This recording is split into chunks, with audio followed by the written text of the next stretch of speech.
Thank you for standing by, and welcome to Generac Holdings, Inc.'s third quarter 2025 earnings conference call. At this time, all participants are in a listen-only mode. After the speaker presentation, there will be a question-and-answer session. To ask a question during the session, you will need to press star 11 on your telephone. To remove yourself from the queue, you may press star 11 again. I would now like to hand the call over to Director of Corporate Finance and Investor Relations, Chris Roseman. Please go ahead. Good morning and welcome to our third quarter 2025 earnings call. I'd like to thank everyone for joining us this morning. With me today is Aaron Jagdfeld, President and Chief Executive Officer, and York Ragen, Chief Financial Officer. We will begin our call today by commenting on forward-looking statements. Certain statements made during this presentation, as well as other information provided from time to time by Generac or its employees, may contain forward-looking statements and involve risks and uncertainties that could cause actual results to differ materially from those in these forward-looking statements. Please see our earnings release or SEC filings for a list of words or expressions that identify such statements and the associated risk factors. In addition, we will make reference to certain non-GAAP measures during today's call. Additional information regarding these measures, including reconciliation to comparable U.S. GAAP measures, is available in our earnings release and SEC filings. I will now turn the call over to Aaron. Thanks, Chris. Good morning, everyone, and thank you for joining us today.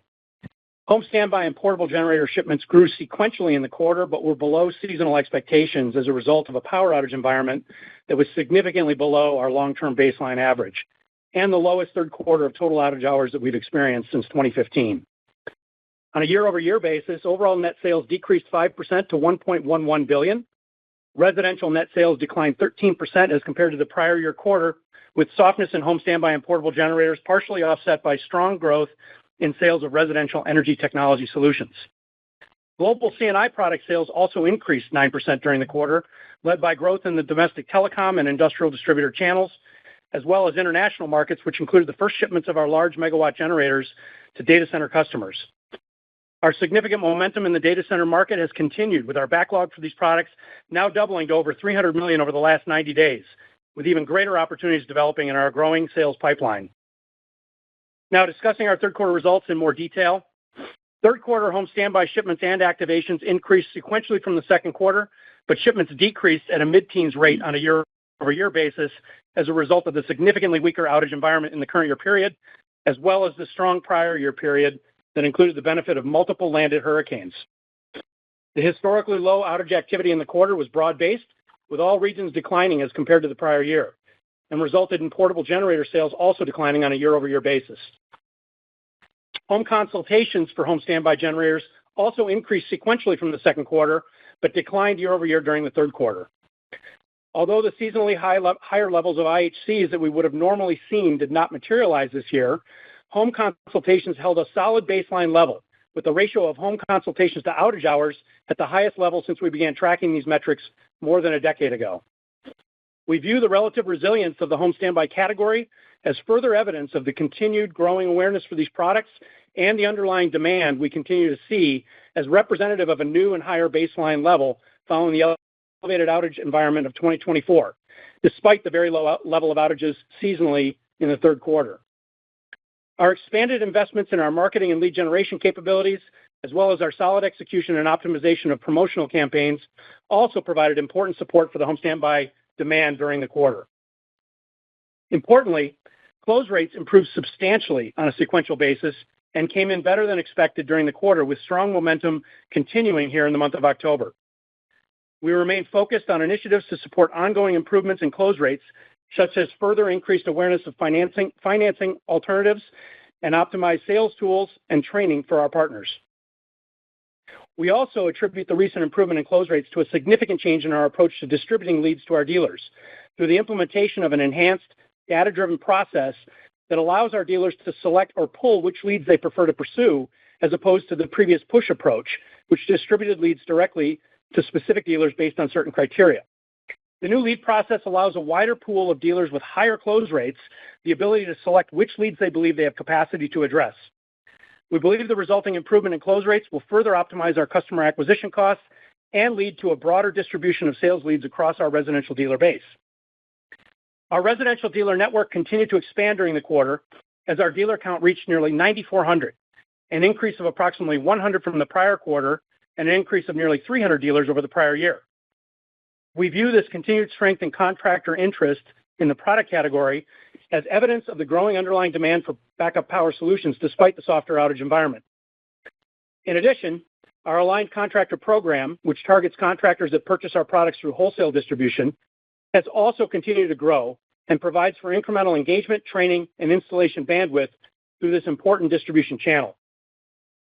Also during the third quarter, we began the initial shipments of our next generation home standby generator product line, which represents the most comprehensive platform update for the category in more than a decade. The new product rollout will continue in the fourth quarter with our first shipments of the higher end of the product range, including the market's first 28 kilowatt air-cooled home standby generator. This new product line features the lowest total cost of ownership available, driven by reduced installation and maintenance costs, as well as introducing industry-leading sound levels and the best fuel efficiency of any residential generator on the market today. The next generation platform, together with our new Field Pro application, also offers a number of important benefits for our channel partners, including significantly lower commissioning times and improved remote diagnostics, enabling operational efficiencies for their businesses and greater uptime and cost savings for their customers. Moving to residential energy technology solutions, sales of these products and services outperformed our expectations once again and grew at a significant rate during the quarter, led by shipments of energy storage systems in Puerto Rico.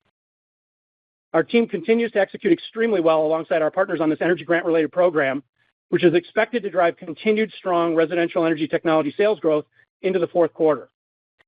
Our ecobee team continued to drive that business forward and delivered another profitable quarter with significant gross margin improvement and operating leverage as a result of continued strong sales growth and disciplined cost control.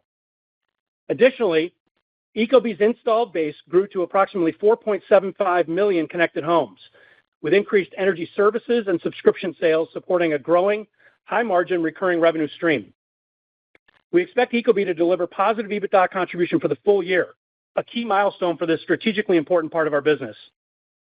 As we begin launching new energy storage, microinverter, and home standby products that are integrated with the ecobee platform during the second half of this year, we are intent on delivering a premium feature set and user experience, which we believe will be an important differentiator for our growing residential energy ecosystem.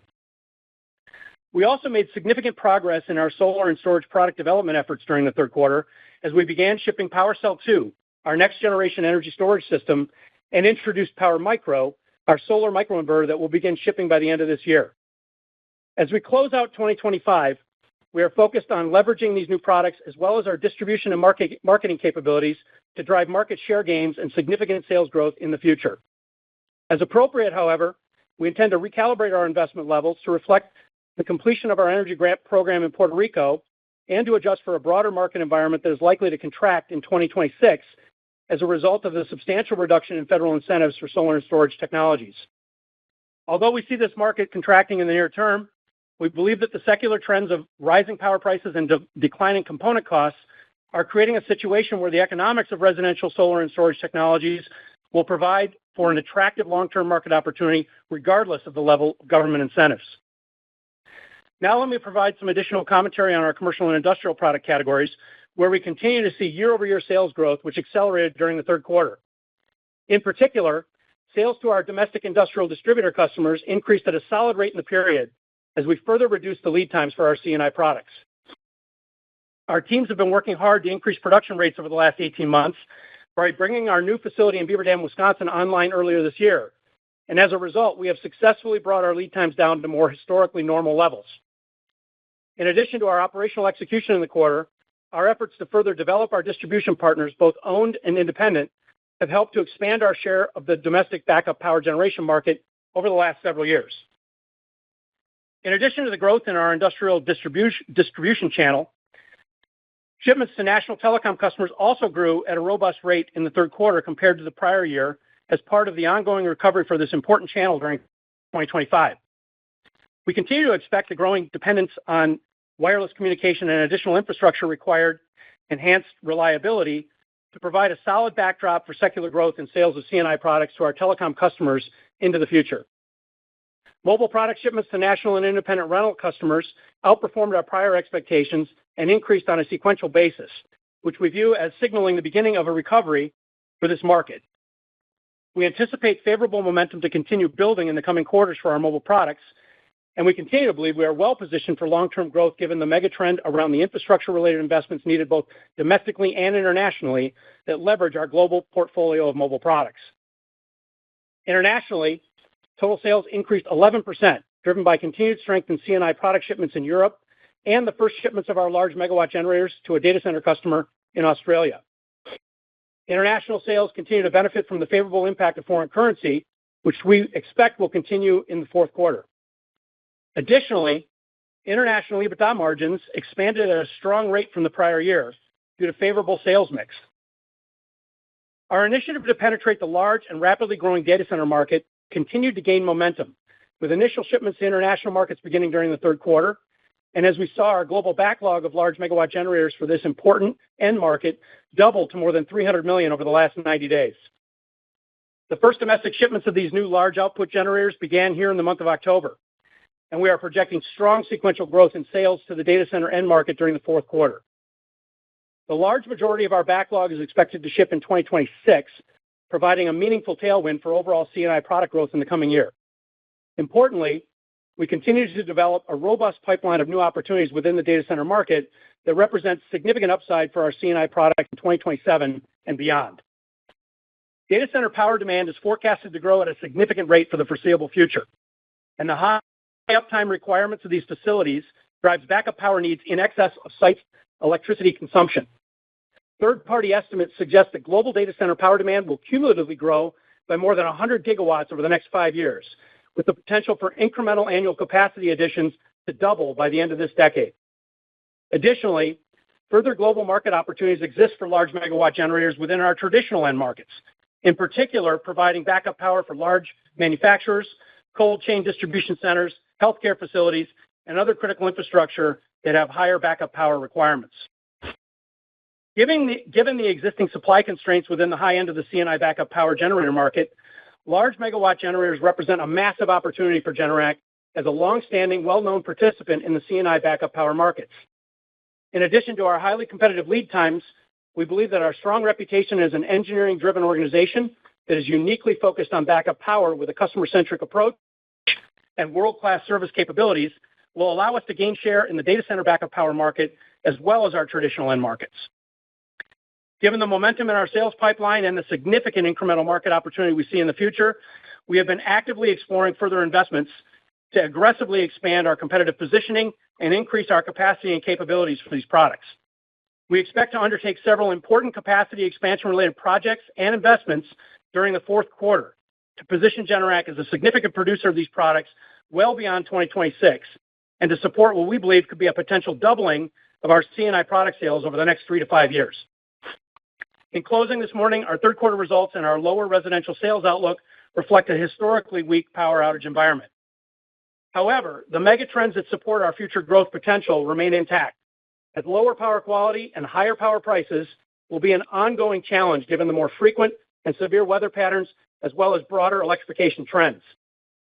And at the same time, the massive increase in data center power demand is expected to further stress the already fragile power grid by amplifying the growing electricity supply-demand imbalance. Additionally, we're entering a period of unprecedented growth for our C&I products, as the expansion of our product line to include large megawatt generators has allowed for our entry into the rapidly growing data center market. As a leading energy technology company, we believe Generac is uniquely positioned at the center of these megatrends that have the potential to drive substantial and sustainable growth in the years ahead. I'll now turn the call over to York to provide further details on third quarter results, as well as our updated outlook for 2025. York? Thanks, Aaron. Looking at third quarter 2025 results in more detail, net sales during the quarter decreased 5% to $1.11 billion as compared to $1.17 billion in the prior year third quarter. The combined effect of acquisitions and foreign currency had an approximate 1% favorable impact on revenue growth during the quarter. Briefly looking at consolidated net sales for the third quarter by product class, residential product sales decreased 13% to $627 million as compared to $723 million in the prior year.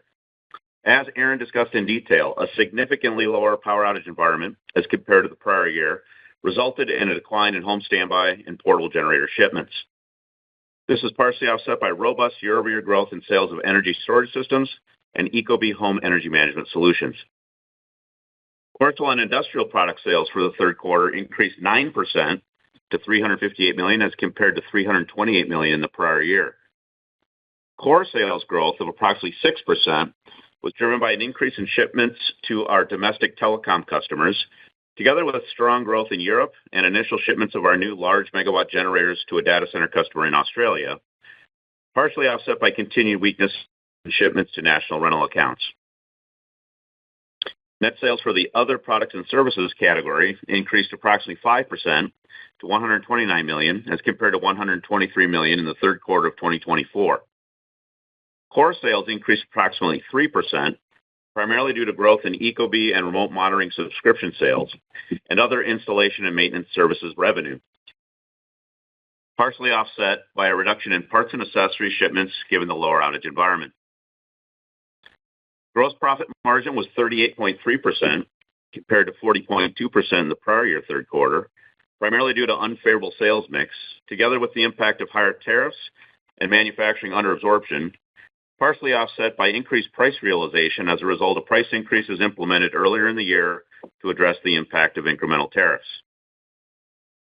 Operating expenses increased $20.2 million, or 6.7%, as compared to the third quarter of 2024 as a result of certain legal and regulatory charges in the current year, as disclosed in the accompanying reconciliation schedules. Excluding these items, which are not indicative of our ongoing operations, operating expenses decreased $0.6 million, or 0.2% from the prior year. Adjusted EBITDA before deducting for non-controlling interests, as defined in our earnings release, was $193 million, 17.3% of net sales in the third quarter, as compared to $232 million, or 19.8% of net sales in the prior year. This margin decline was primarily driven by the previously mentioned unfavorable sales mix and the operating expense deleverage on the lower sales volumes. I will now briefly discuss financial results for our two reporting segments. Domestic segment total sales, including intersegment sales, decreased 8% to $938 million in the quarter, as compared to $1.02 billion in the prior year, including approximately 1% sales growth contribution from acquisitions. Adjusted EBITDA for the segment was $166 million, representing 17.7% of total sales, as compared to $212 million in the prior year, or 20.7%. International segment total sales, including intersegment sales, increased approximately 11%, $185 million in the quarter, as compared to $167 million in the prior year quarter, including an approximate 3% benefit from foreign currency. Adjusted EBITDA for the segment, before deducting for non-controlling interests, was $27 million, or 14.8% of total sales, as compared to $20 million, or 12.2% in the prior year. Now switching back to our financial performance for the third quarter of 2025 on a consolidated basis. As disclosed in our earnings release, GAAP net income for the company in the quarter was $66 million, as compared to $114 million for the third quarter of 2024. The current year quarter included an unfavorable Wallbox fair market value mark-to-market adjustment of $5.7 million and a loss on refinancing of debt of $1.2 million related to our Term Loan A and Revolver amend and extend transaction that closed in July 2025.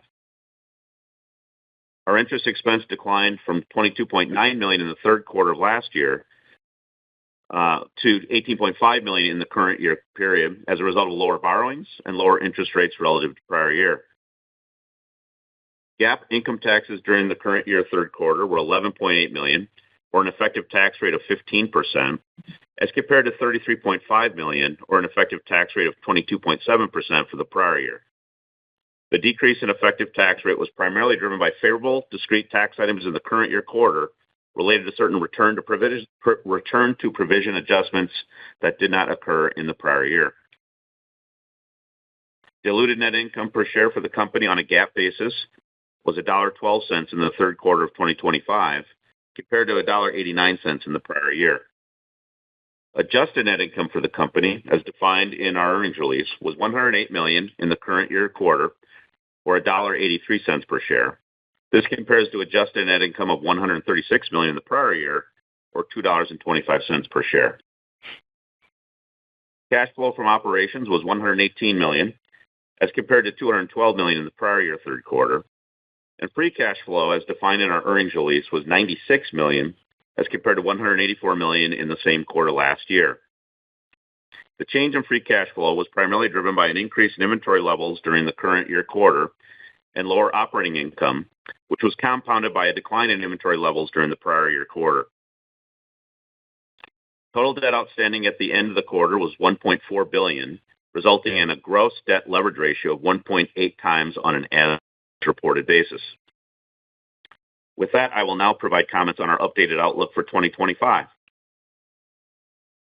As discussed in detail by Aaron, the extremely low outage environment in recent months has resulted in lower demand for home standby and portable generators and a reduction in our full year 2025 outlook for overall net sales growth. We now expect consolidated net sales for the full year to be approximately flat compared to the prior year, which includes an approximate 1% favorable impact from the combination of foreign currency and acquisitions. This updated outlook compares to our previous guidance of +2% to 5% net sales growth over the prior year.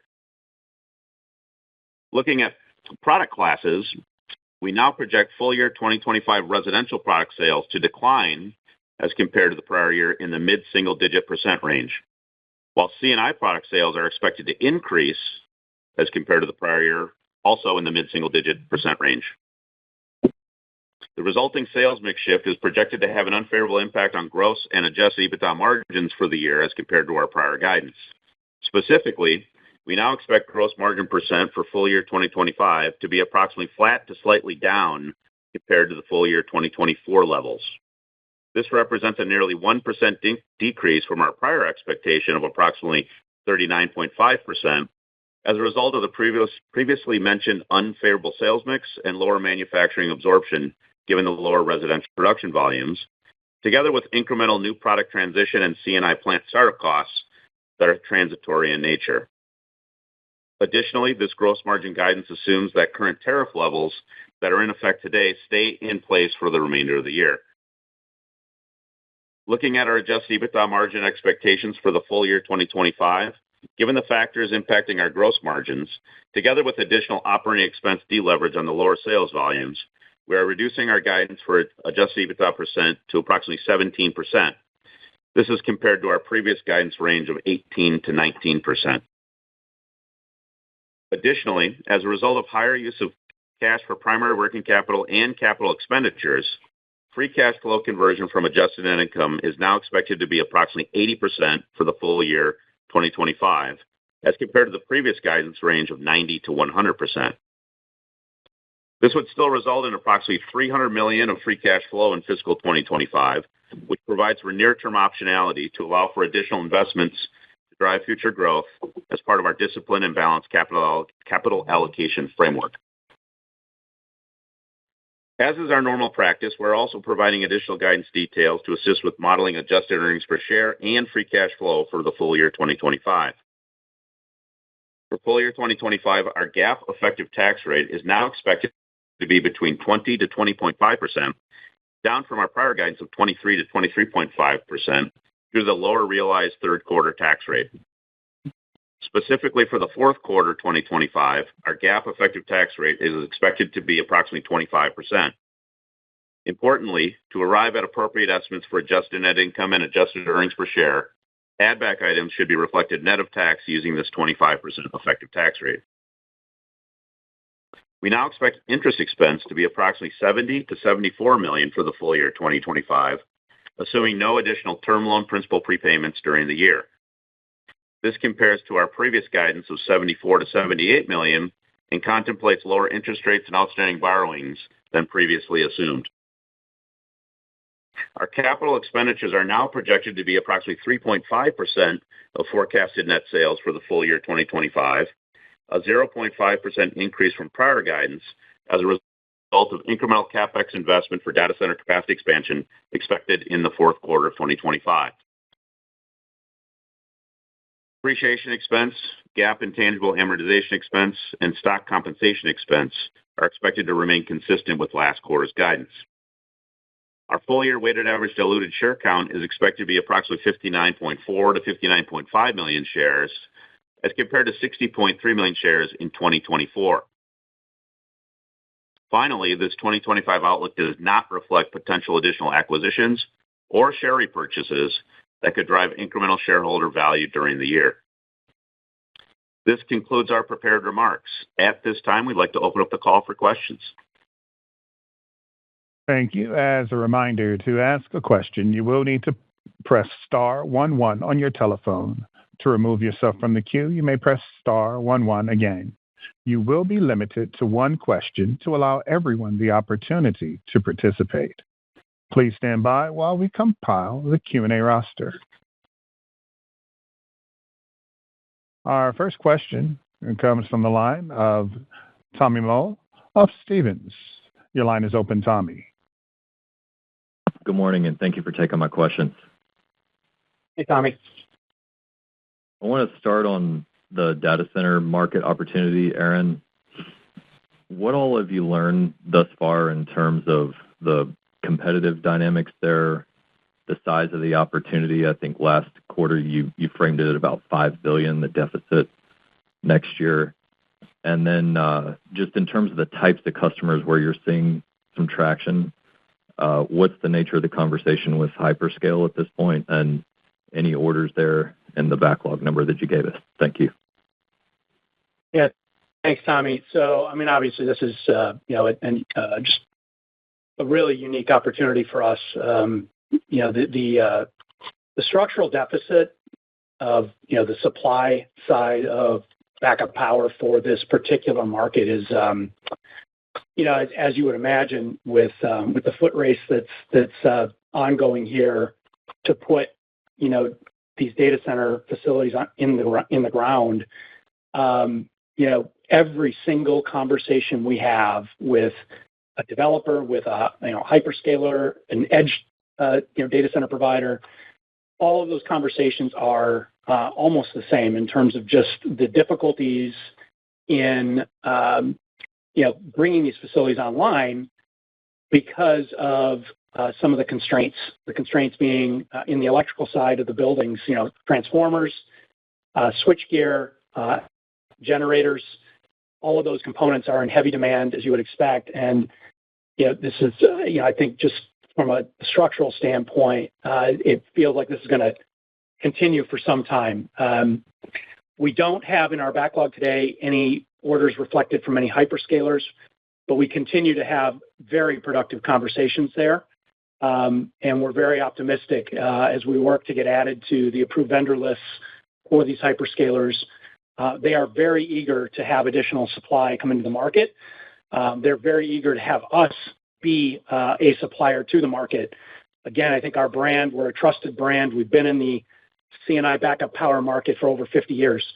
And so our expansion into this product line is kind of it's a natural evolution. It's not some fly-by-night, supplier coming into the market. It's somebody who's well-known, well-capitalized, and somebody who is going to be very aggressive, as I said on the call in the prepared remarks. We see a unique opportunity here for us to do something that, is kind of generational with the company and with this part of our business.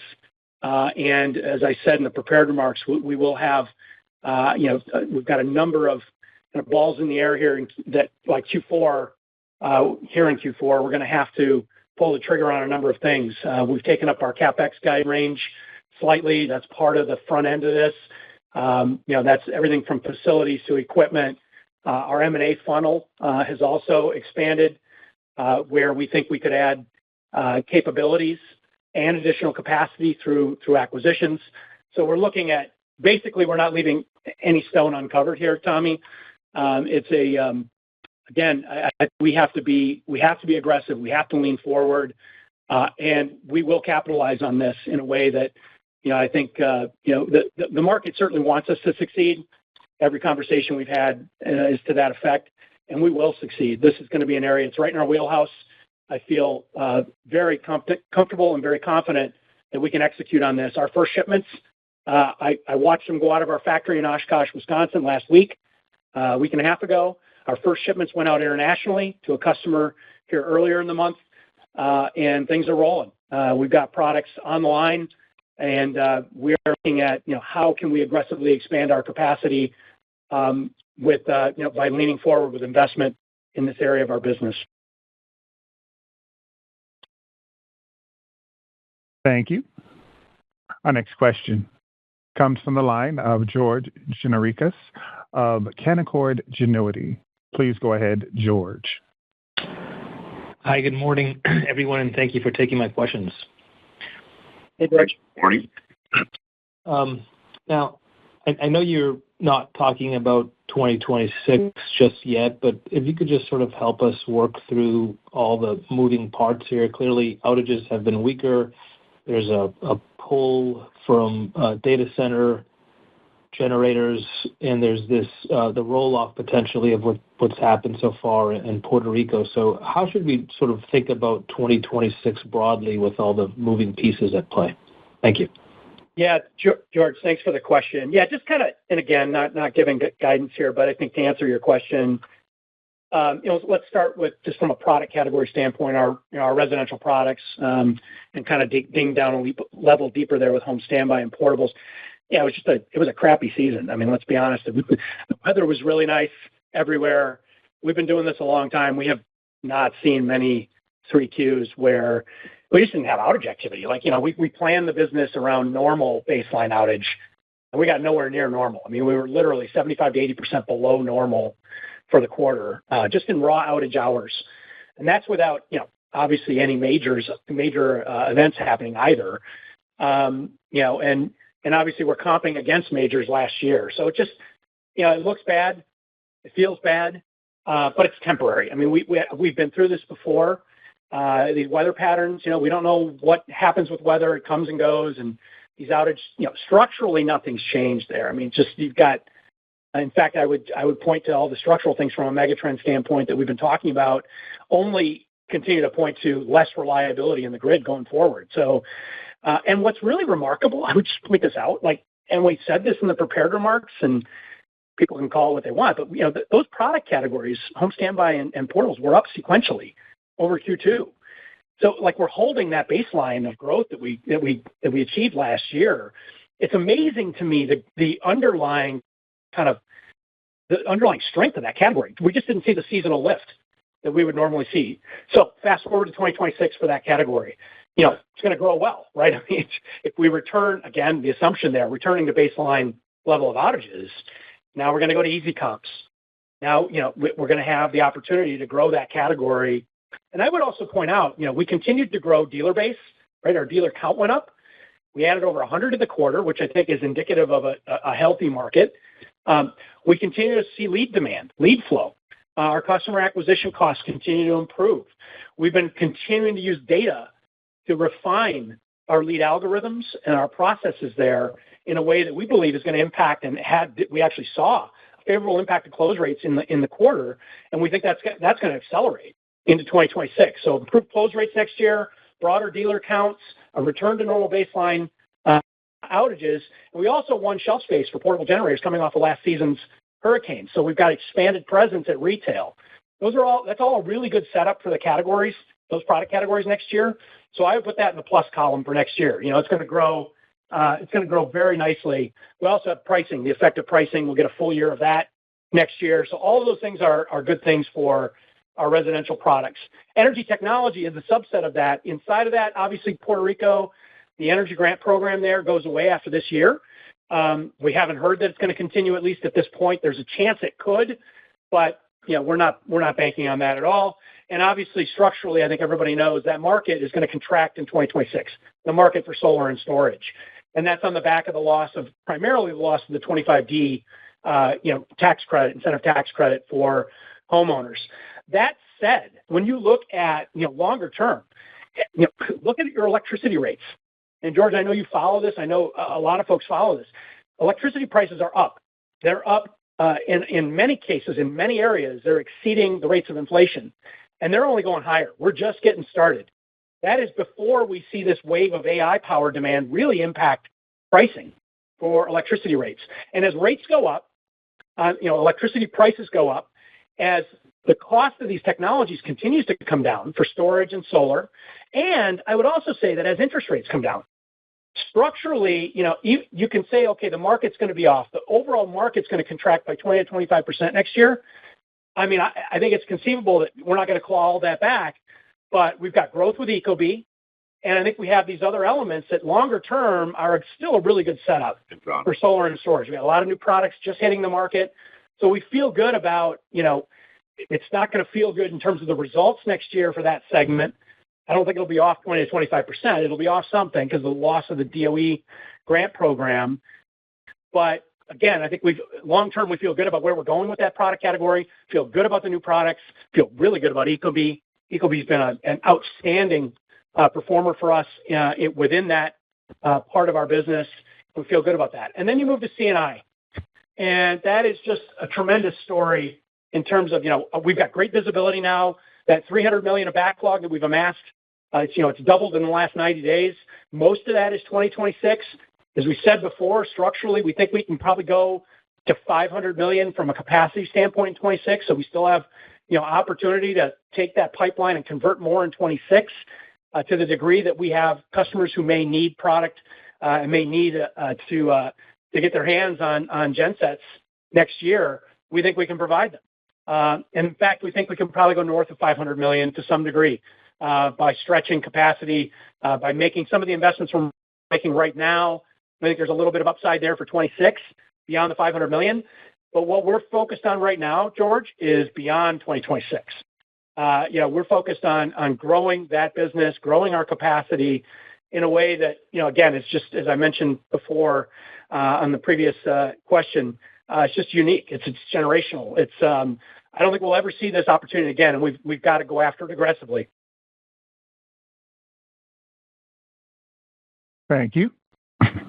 Our next question comes from the line of Mike Halloran of Baird. Please go ahead, Mike. Hey, morning, everyone. Hey, Mike. Morning. I think you mentioned it briefly in there, Aaron, but maybe just on the new product launches on the clean energy side. I know early days. How's that tracking? And then maybe more importantly, could you just frame up what you mean or what the latest process is in terms of getting back to break even in those product categories, and what kind of that iterative process looks like as we work through the remainder of this year? Early thoughts on 26 as far as how much of that loss you can reclaim. Yeah, thanks, Mike. So again, long term, feel really good about that set of products for us and the market opportunity there, given the structural challenges around energy prices, and I think continued need for resiliency, right, with that side of the business. We're building out an energy ecosystem. 26 is going to be tougher. We mentioned in our prepared remarks, we use the word recalibrate. We're using that word a lot internally here on how to make sure that, as we get to the tail end of our product introduction cycle here with those products, we can ramp down some of the R&D spend associated with that. Now that'll shift over into some, there'll be some hypercare efforts. Those new products are just hitting the market now. Our first shipments of PowerCell 2, we're here in Q4. We're kind of on a limited launch schedule. We're looking to expand it in 2026. Power Micros will start shipping here at the end of this year. So I don't have a ton of data points to offer for the market on the success or acceptance by the market of those products. I can only reiterate what we've been told over the last several years as we've been working on developing these products, and that is the market feels that it needs additional suppliers. It's a bit of a duopoly right now on the inverter side, and honestly, it's kind of I want to say it's a monopoly on the storage side, but obviously there's a supplier there in Tesla that it provides the lion's share of the market opportunity or the market supply. So we think there's great opportunities for us to be successful. Our kind of North Star there is still to be break even by 2027. That is our North Star. It hasn't changed, even though the market's going to contract. That was our North Star prior to the loss of federal support, 25D, for these products. But we believe, I think, given again the continued upward movement in retail electric prices, the continued downward movement in these technologies, the cost of these technologies, and the potential for a pullback in interest rates, we think it's a good setup. The paybacks on these systems will improve over time. They'll take a step back here in 26. But for us, and again, we're going to recalibrate. And we do, I want to say, the last thing I want to say on this, we do need to see success in 2026. Even if it's, we need to see at least share gains for storage and inverters, or we'll have to recalibrate further. If we don't see that kind of success, it is not our intention to be in a money-losing business forever. We are not a startup with, unlimited capital backing from, from investors. We understand, and believe me, we treat this as our own money. We don't want to lose money on anything we do, but we see this as an investment in the future, as an important market, as an important part of building out an energy ecosystem that we believe will provide a differentiated solution for us to be a market participant over the long haul. And we think it's an important thing for us to do. We're committed to it, but we need to see success and we need to see progress. We're confident that will happen. Thank you. Our next question comes from the line of Jeff Hammond of KeyBanc Capital Markets. Your question, please, Jeff. Hey, good morning. Hey, Jeff. Hey, just back on the data center, I think you said, you think you could do 500 or maybe better next year. One, just, as you start to, get orders, are all of those kind of contemplated for 26, or are people, those longer dated orders and then just in terms of like this new capacity you're considering, like, what would that look like? Is it a new plan? Is it expansion? Is it, we got to double this thing, as soon as we can? Thanks. Yeah, thanks, Jeff. So just to clarify, the $300 million we have in backlog, we've said that the vast majority of that is a 2026 shipping schedule. The $500 million or north thereof, that's a capacity number. So just to be clear, we haven't subscribed that fully yet, but we have the opportunity to do that. I will say, and I think we said this on the last call, a lot of our conversations we're having today, in particular with hyperscalers, is about 2027 and beyond, because because of the long lead times for these products, many of them have already got their 2026 plans completed. So anything that, any incremental above the $300 million that we've talked about here for 26, that's going to come as, opportunistic things, maybe other suppliers who have delivery challenges, and so somebody needs a plan B. We could be a plan B. Perhaps somebody who wants to accelerate connecting a data center more quickly. We are having those types of conversations where they believe they'll have a facility that's ready to go sometime in the second half of 2026, but they maybe weren't planned to be online until early 27, but they want to move that up. And if we can supply generators, that's obviously an important consideration for bringing any of these facilities online in terms of just having the uptime requirements. That could be an opportunity. So, we're going to continue to look to how do we improve our capacity numbers even for 26 above the 500 million we have now. But the substantial change, kind of maybe the second half of your question, the substantial change in capacity, what we're looking at there is how do we increase our capacity? Basically, how do we double it again? How do we, increase that, 50 to 100% more than where we're at today? How do we double that for 2027 and beyond? At least 27, certainly 27, 28. And, that's going to come through, you kind of touched on it. We're going to need hard assets like facilities, right? These are big units. They take up a lot of room. So we're going to need facilities. We're going to need space. We have line of sight on a number of facilities that we are in negotiation on here in Wisconsin and in other parts of the U.S. We haven't signed anything yet, but we are far along in negotiation and diligence around some of those physical areas where we can expand. Beyond that, we've got equipment ordered with some of the longer lead time elements that we know from the testing equipment to some of the material handling equipment for products of this size. Those lead times are also extended, as you would imagine.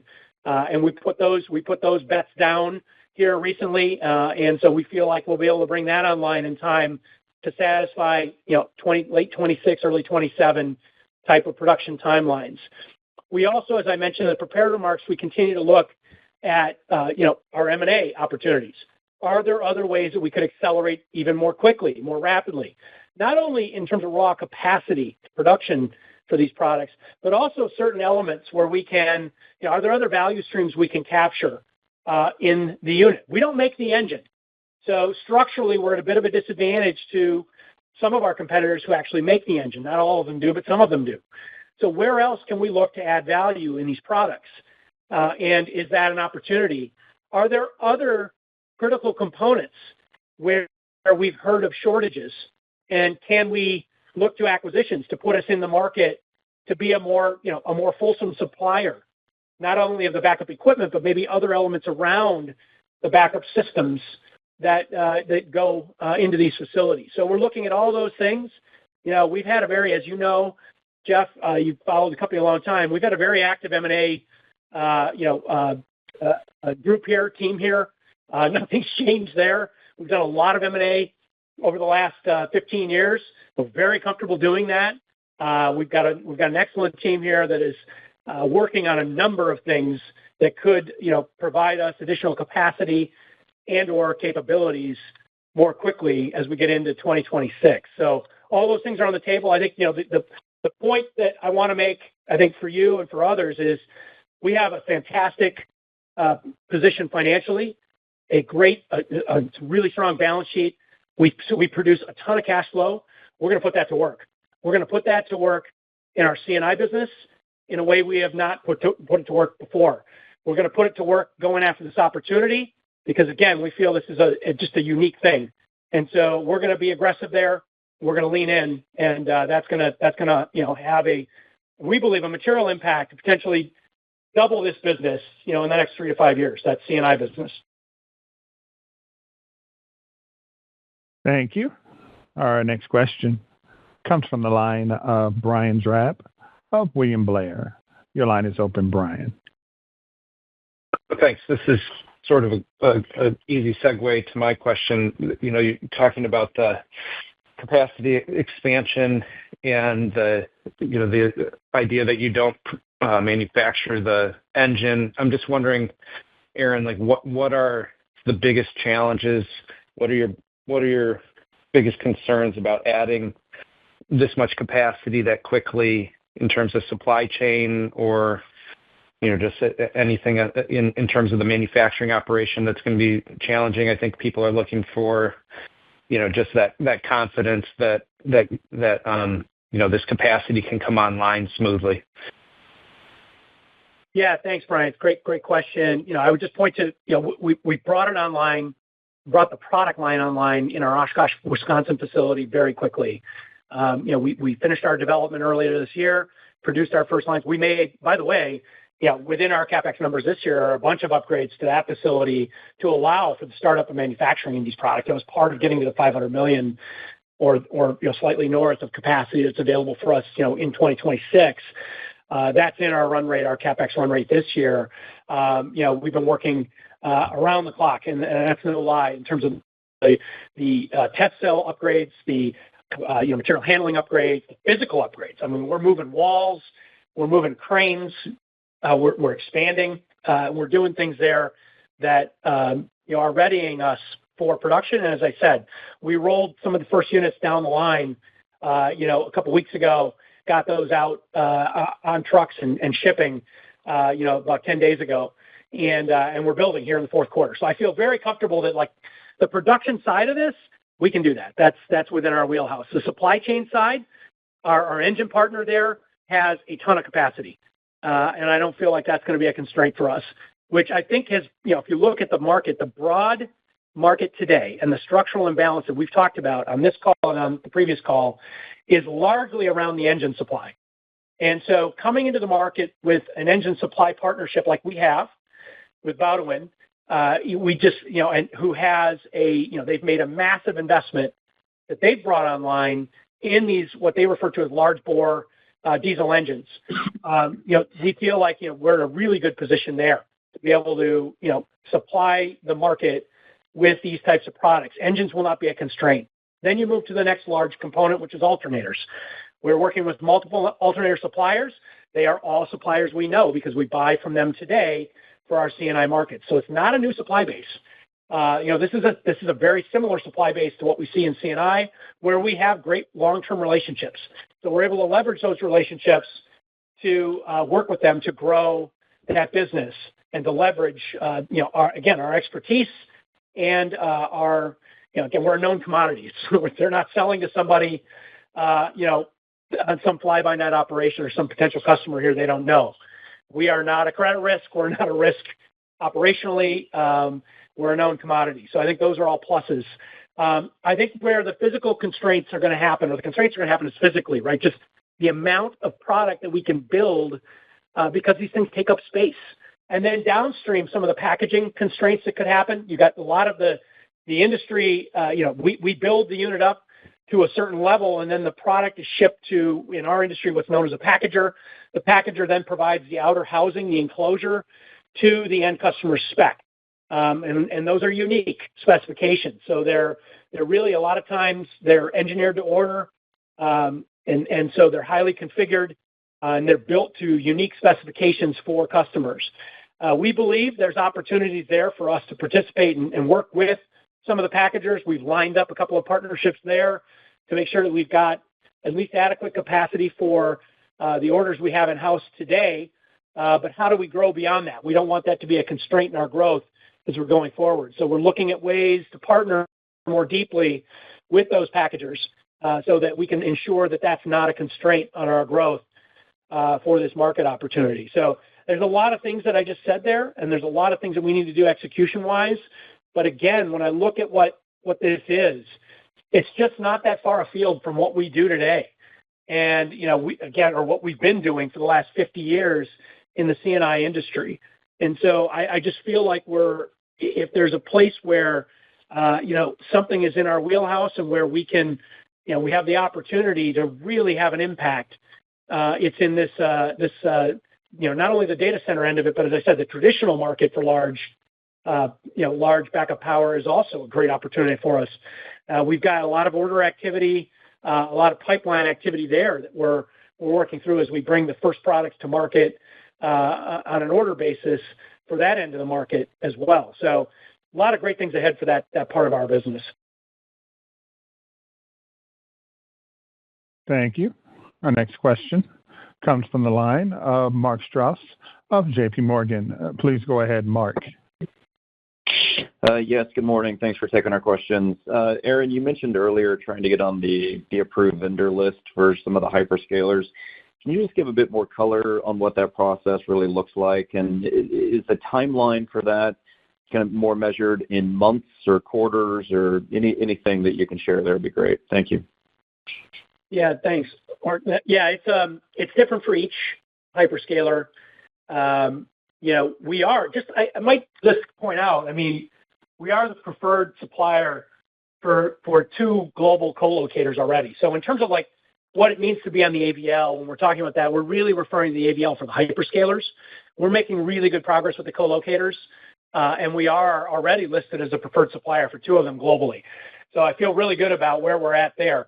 Back to the hyperscalers, if this is a baseball game, we're not playing baseball here in Milwaukee anymore, unfortunately. Dodgers swept us, but for those that are, fans of the game, 9-inning game, not an 18-inning game like the other night, but a 9-inning game.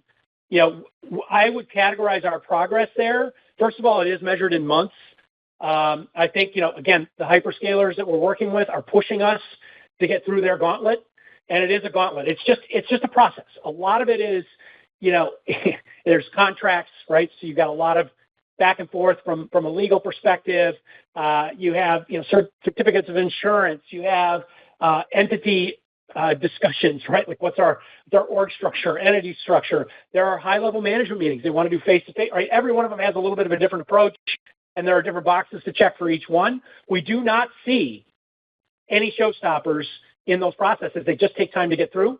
I would say if it's a baseball game, back to that reference, we're probably something in the, the 6th or 7th inning with most of those hyperscalers, maybe a little bit different one to the other from, each one's a little bit different, as I said before, but good progress.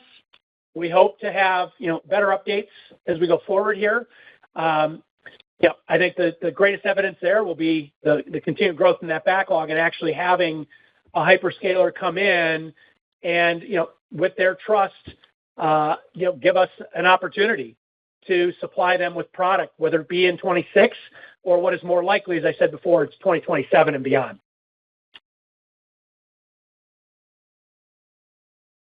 Thank you. Our next question comes from the line of Christine Cho of Barclays. Please go ahead, Christine. Good morning. Thank you for taking my question. Just as a follow-up to Mark's question, I understand that your engines are actually coming from France, but are you finding that the Chinese ownership of the supplier is something that is brought up in your conversations with the bigger type of customers? And would you say that you need at least one hyperscaler contract in hand in order to feel comfortable in doubling the capacity?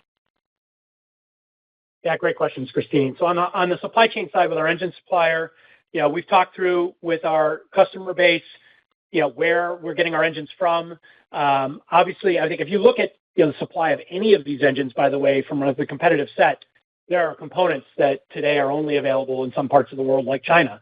And so, our reliance on a supply chain there that's global in nature, but, specific to certain areas of the world, like China, certain countries, is not unique. The ownership structure there, is something we've talked about. But, again, where those engines are manufactured, our partner there has a global base of manufacturing that they are expanding, by the way. It's not just going to be France. They've got facilities in India. They've got facilities that they're looking at in other parts of the world. So we believe that, over time, it's something that will, if it's a concern today, I think, that's something that we're going to be able to mitigate. There are also potential structures, ownership structures in the future that could look different, right? Be they JVs or some other structure there. Nothing's off the table. We don't want that to be, a negative on our entry into this market. We don't think it is, and nobody has indicated that it's a showstopper at this point. But, something that we want to continue to stay ahead of. I think as far as, to answer your question about the doubling of capacity or potential doubling of capacity, yes, I would certainly feel better if we had, a hyperscale commitment there. That would make me feel better about the long-term, usage of that. But I would just say this, the way we're structuring the expansion of capacity there, I want to be clear that we feel it's something that if it needed to be repurposed for something else, we'll use it for that. Could be the next leg of growth in another part of our business. Could be, we lease quite a bit of outside storage space today. That could, come in-house if we needed to, convert some facilities. It's not ideal, but I think, the added capacity that we're leaning into, we feel, we're not getting to a point where I would say, if let's say that hyperscale business doesn't come to us for whatever reason, and I don't think that'll be the case. I think, quite honestly, it'll be the other way around. But I do think we'd be able to deploy that capacity to our benefit. It would take longer to use it up, of course. And I'd feel more confident, to your point, if we had that commitment. But I do think that's something that we'll be able to talk about here, in the months ahead. There'll be growth in our traditional markets. For sure, growth in our traditional markets that will need some of that as well. Thank you. Our next question comes from the line of Keith Housum of Northcoast Research. Please go ahead, Keith. Good morning, guys. I appreciate it. Staying along the lines of the data centers, Aaron, perhaps you can touch on, the pricing for these data center generators and the margin profile and kind of thinking how that might affect the margins going forward. Yeah, thanks, Keith. Good. It's a great question.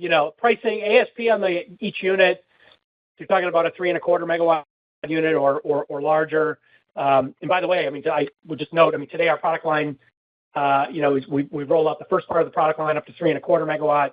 The next part of the product line from 3.5 to 4 megawatts will roll out in 2026.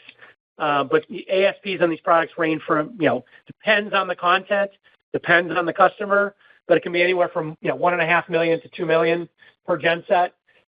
So pricing is, and we're competitive on pricing across the market. I would say the margin profile domestically, is, It's very similar to our C&I product set here in North America, maybe a little bit below that, but not dramatically so. Internationally, it's a little bit below that. The international markets are always, when you look at our C&I products, gross margins are not quite as strong internationally, and that's kind of a legacy. That's just structural in terms of the international markets being, I would say, more competitive overall, and us being a smaller player internationally. So I think that's what kind of leads to that. We've made a lot of progress on that, by the way, in our ownership of Pramac over the last decade. They've improved their gross margins dramatically, which has been great, and we're going to continue to work on that. But gross margins for those products, I would just say this. I mean, the incremental impact to EBITDA margins is fantastic for the data center market in terms of that overall impact on our C&I product margins. And if you just looked at the incremental impact on EBITDA margins, it'll be positive. Thank you. Our next question comes from the line of Sean Milligan of Needham & Company. Please go ahead, Sean. Hey, everyone. Thank you for taking the question. Was just curious about the margin progression. I know you don't want to really give guidance for next year, but in terms of the framework, the back half EBITDA margins are kind of weaker than what were expected. So just gives and takes into next year. Like, does core resi HSB get better? Energy tech, you have some revenue headwinds, and then the data center piece. Just trying to kind of think about what that all means for margins moving forward on the EBITDA side. Yeah, Sean, it's York. I think if you looked at our updated guidance for 25, we're talking more like approximately 17% EBITDA margins versus the, call it, 18 to 19 that we were previously guiding. So at the midpoint of the last guide, call it a 1.5% reduction. So maybe, obviously, the unfavorable mix with selling less, bringing our home standby guidance down, given the outage environment. That's our highest margin product. So I'd say about a third of that 1.5% decline is mix, which, to Aaron's point, if you think about 2026 and you revert back to the mean with regards to outages, that mix, we should see a nice pop in home standby that should help claw back some of that mix decline. So I think on the mix side, there'll be some recovery in 26. Obviously, the OpEx deleverage on the lower guide is probably the remainder of the 1.5% EBITDA guide. So obviously, as we are talking about a framework for 26 and growing home standby and portables and C&I, we're going to be able to leverage our OpEx structure. So we'll be able to improve our EBITDA margins from the 17% we're talking about in 25. There's probably some small price cost impact in that 1.5% decline for 25 that I would say is transitory in nature, which shouldn't repeat in 26. So that's a long-winded way of saying we should see some nice recovery in EBITDA margins off this 17% that we're talking in 25. Some due to mix, some due to operating leverage, some due to some of these transitory costs coming through, new product introduction costs, plant ramp-up costs, etc., pricing. So should see a recovery in those EBITDA margins for 26. Thank you. I would now like to turn the conference back to Chris Roseman for closing remarks. Sir? We want to thank everyone for joining us this morning. We look forward to discussing our fourth quarter and full year 2025 earnings results with you in mid-February 2026. Thank you again, and goodbye. This concludes today's conference call. Thank you for participating. You may now disconnect.